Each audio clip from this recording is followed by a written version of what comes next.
Hi Axel, thank you very much for being here with us at the very first edition of the Forest Festival. I hope you're enjoying it so far. Yeah. So your talk was about personal branding. Can you tell us a bit of insights about personal branding and how you create a successful brand? So I don't know if I will call it personal branding, to be honest, because I don't know if I want to live in a world where everybody refer to themselves as a brand, but it's more about being yourself and finding your call and not be ashamed of your dream and what you want. And I really believe our generation, and especially the digital revolution, will help people to realize their dream and be more entrepreneurial. Even if you're not an entrepreneur, even in a company and big corporation, I feel it will be more and more about being yourself, your personality, what you bring on the table because of your personality.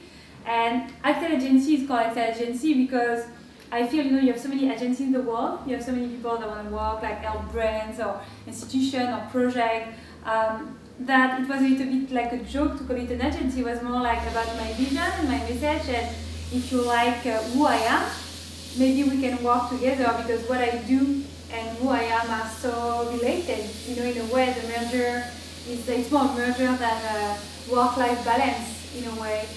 So yeah, but again, I don't see myself as a personal brander, to be honest. I just see myself as someone that was never happy at work in a big corporation, or even when I had a lot of responsibility and freedom in the startup world in San Francisco, all this kind of stuff. So I realized the only way to be very happy for me at work was to be my own boss, because freedom was the biggest priority for me at work. So personal branding maybe is more about freedom and being yourself, and when your work is really about your vision and the message and what you believe. So it's more about deliver than personal brander. Can you tell us a bit more about your creative agency?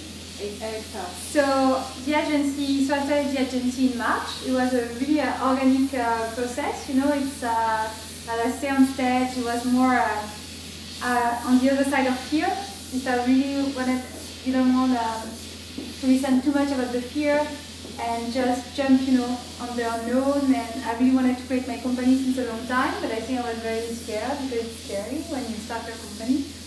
And so the agency, actually, I think more of it as a think tank. It's more trying to help people understanding the value of the digital generation. There is a big focus about the Generation Y and the value of the digital generation in my work because I'm passionate about. I'm the Generation Y, and that's, I really feel today your legitimacy is really passion.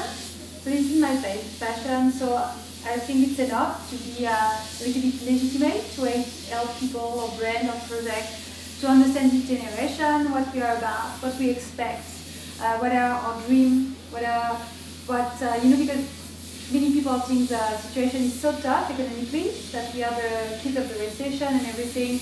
But actually, when you talk with the Generation Y, and this event is exactly the proof of it, you have many action going on, many optimism, many desire, to go against the odds and against the recession and the crisis. And I always say that a crisis, even a personal one or a professional one or an economic one, is an opportunity. There is a transition going on. So yes, my agency is really about that in a way, trying to understand this transition and the generation leading the transition, and a bit some storytelling and content strategy because I used to work for a curation platform, a startup in San Francisco, and I really love curation. I really love trying to inspire a project or team with life-relevant content and trying to give ideas like that. So yes, the agency is about my passion basically. So what are some inspirational stories that you learned with your agency and that you like to tell? So the personal story as an entrepreneur with my company, you mean? Or as an entrepreneur or for other companies that you met? So the first lesson, and it's very new because it's only 6 months, but it's tough. It's not easy.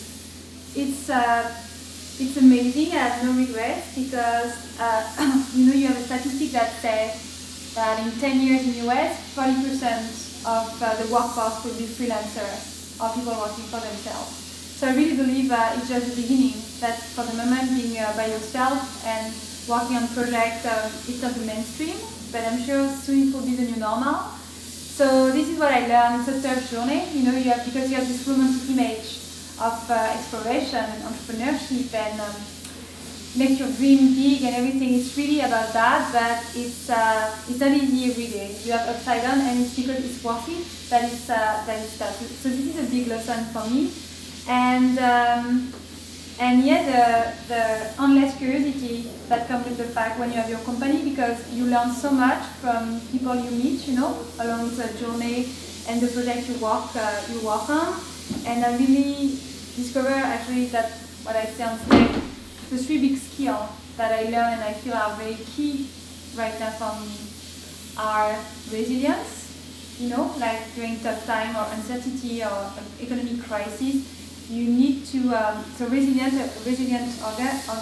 organism is someone that goes back to its shape, even when you push it or when you're, so resilience for me is really a big skill that I see for the modern explorer and the entrepreneur trying to do the best in a tough situation.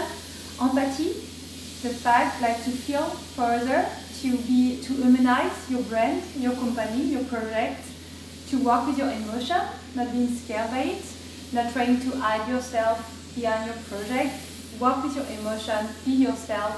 Even vulnerability could be a key asset. And the third skill that I learned, and I'm still learning, is curiosity. I always talk about curiosity, but this is what exploration is about. And this is for me the big difference that I see with people successful or not. This is the fact that they have the experience of a professional with the eyes of a beginner. They are always amazed.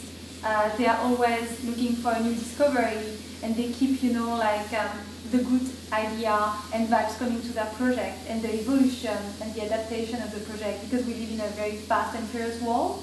So a good idea in 2012 could be dead 2 years, you know, after that, because it's going so fast. So I would say, yeah, these are the three skills that I want to nurture. It's empathy, curiosity, and resilience. That's what I'm learning right now. And how do you nurture your curiosity? You know, I think for some people it's more born this way. You know, it's like me, I'm a very curious person. And it was the big drama in my life before starting Axelle Agency, because all the time that I was jumping on a new project or a new company, after 1 year I was done. I was like, okay, this topic is amazing, but I want to explore other topics. So I think curiosity, you have some people that are kind of born this way, very curious person. And I think the internet, you know, is an invitation to be curious. You have access to so many knowledge, so many people. It's very hard to stay in your cave, you know, and like not caring right now about what is going on and about people, most of it, because curiosity and inspiration most of the time is idea and knowledge and everything, but it's people. So then, you know, when you say I have an idea, it's because most of the time idea and opportunities are related to people and meetings and this kind of serendipity you have when you meet new people. So yes, I think internet is a good way to cultivate your curiosity. It's very hard. I think that's why I always say that the digital generation, the generation Y, is a very caring generation, because it's very hard to keep your ears and eyes closed. Let's talk about a bit about the digital speech. Yeah. So what is the definition of what a digital hippie is? I think a digital hippie, so I don't remember where I saw this definition, but I saw that a hippie is someone that knows that it's never only about yourself. It's always about something bigger than you. So a hippie is someone that cares about his community or how we can impact his community. So for me, the digital hippie is someone that cares about the impact you can have on this planet, on the community, on your entourage, except you have a very powerful context, which is the digital one.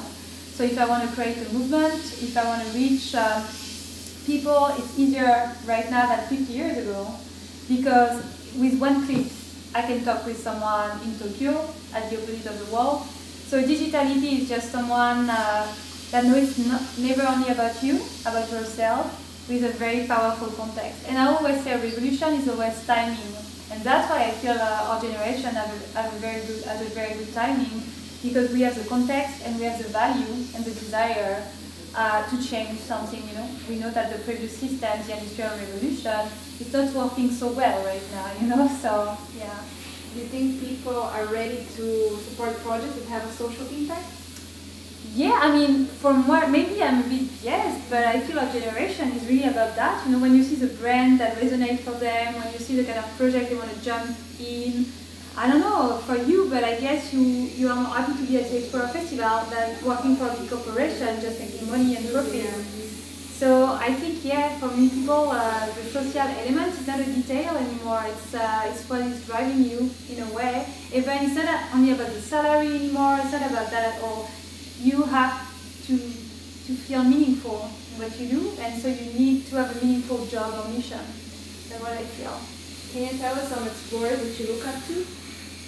Today? Yeah. So I really love Jean-François. You know, I asked a question this morning because in London I was talking and I said that the overview effect, you know, astronauts when they come back, they have this, so even doctor came with a name because many of them were talking about the emotion they had looking at the planet from the space and seeing this whole organism just like this oneness, you know, feeling.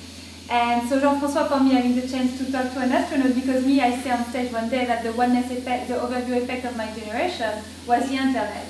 The fact that we had the feeling that actually someone living in Lisbon, you are not so different than me living in San Francisco. We share the same value, we share the same dream maybe, we share the same social concern. And so, you know, this one overview effect, the internet, this is it for us. It's a very strong effect as well. So yeah, Jean-François was really, and you know, the hippie movement in the 60s started at the same time that the space exploration. And I think it's not a coincidence.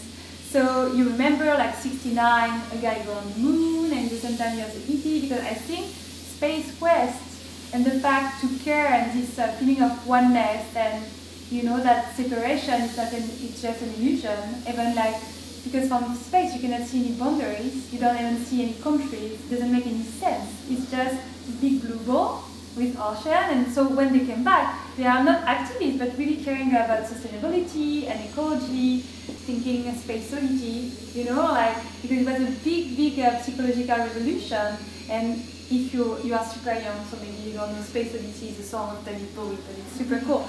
And he said, you know, in the song, he said at the moment, the planet is blue and there is nothing I can do, because you don't realize that for them, the 60s was the first time they saw picture of the planet from the space. So they didn't even know how the planet was looking, you know what I mean? But it's the first time they see in color, not even in color at the beginning, but just this planet, and say, God, it's crazy as a feeling, you know? To see we are just nothing, and we are at the same time everything together. So yeah, I don't remember the question, so because I'm talking so much. About the explorers that you look up to. Yeah, so Jean-François and Gareth this afternoon a lot, you know, because you're a surfer. You're in the same panel with me, I think. Yeah, exactly. And it's funny because I was talking just after Gareth, and I feel a bit ridiculous because my talk is called Be Unreasonable. And when you talk just after a guy that is like unreasonable, like crazy every day because he's trying to go on a wave and everything, but you cannot top that. Yeah, exactly. So I was talking just after. You have a lot of pressure. Exactly. So no, but all the speakers are very. The energy is very good. I feel, you know, it's great because I don't live in Europe anymore, and it's great. And you know, you have always this feeling that Europe and US it's different. That the recession is stronger here and everything. So it's always nice to feel the energy that you can feel in Lisbon right now. It's good. It's amazing. It's a great event. You're a bunch of amazing people. Yeah, I can tell. Yeah, I tell you, it's like. For me, I just arrived from Paris yesterday before going back to the US, and the energy, the professionalism, the desire to make something amazing for the crowd and the audience, and even the commitment of the speaker, it's great to see. Thank you very much for the interview. Thank you. Enjoy the rest of the day. Thank you so much.